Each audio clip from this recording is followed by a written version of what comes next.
স্কিনের নিচে নরম স্পঞ্জের মতো ওভারগ্রোথ দেখে অনেক ব্যক্তিই খুব দুশ্চিন্তাগ্রস্ত হয়ে পড়েন। কিন্তু আজকের এই ভিডিওটি যদি আপনি সম্পূর্ণ দেখে থাকেন তাহলে কিন্তু আপনার এই দুশ্চিন্তা সম্পূর্ণভাবে কেটে যাবে এবং আপনি কিছু ফালতু খরচ থেকেও বেঁচে যেতে পারেন। তাহলে চলুন বেশি না দেরি করে ভিডিওটি শুরু করা যাক। নমস্কার, আমি ডাক্তার মানবেন্দ্র মণ্ডল। হ্যালো হোমিওপ্যাথি ইউটিউব চ্যানেলে আপনাদের সকলকে স্বাগত জানাচ্ছি।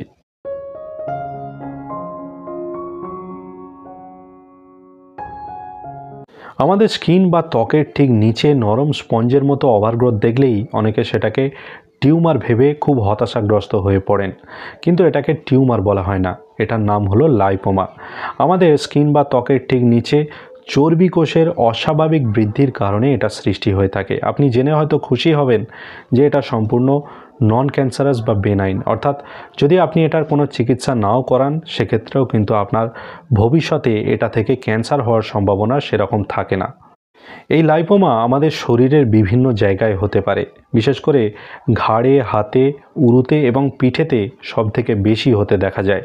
এবার আসা যাক লাইপোমার চিকিৎসায়। হোমিওপ্যাথিতে টিউমারের চিকিৎসা আছে ঠিকই, কিন্তু হোমিওপ্যাথি চিকিৎসায় লাইপোমা সম্পূর্ণ সেরে গেছে এটা কিন্তু আমি আজ পর্যন্ত দেখিনি বা আজ পর্যন্ত শুনিনি। সুতরাং আপনার লাইপোমায় যদি না কোনো সমস্যা হয় সেক্ষেত্রে আমার মনে হয় আপনাকে চিকিৎসা নেওয়ার কোনো প্রয়োজন নেই। কিন্তু যদি আপনার লাইপোমার সমস্যাটি ধীরে ধীরে বাড়তে থাকে বা কোনো ব্যথা সৃষ্টি হয়ে থাকে সেক্ষেত্রে আপনি অবশ্যই কাছাকাছি কোনো হোমিওপ্যাথি চিকিৎসকের সাথে পরামর্শ করতে পারেন। তাহলে কিন্তু আপনার এই লাইপোমার বৃদ্ধিটাকে থামিয়ে দেওয়া যায় বা লাইপোমা অনেক সময় কিছুটা চিকিৎসার মাধ্যমে ছোটও হয়ে যেতে পারে।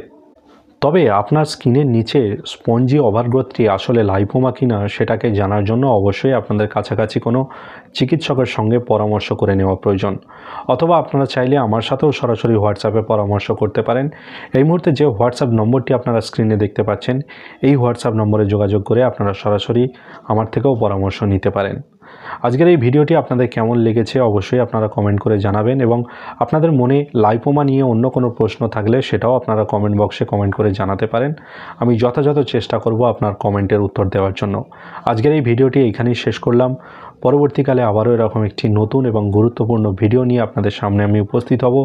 ততদিন সবাই সুস্থ থাকবেন, ভালো থাকবেন, নিয়মিত শরীরচর্চা করবেন। ধন্যবাদ।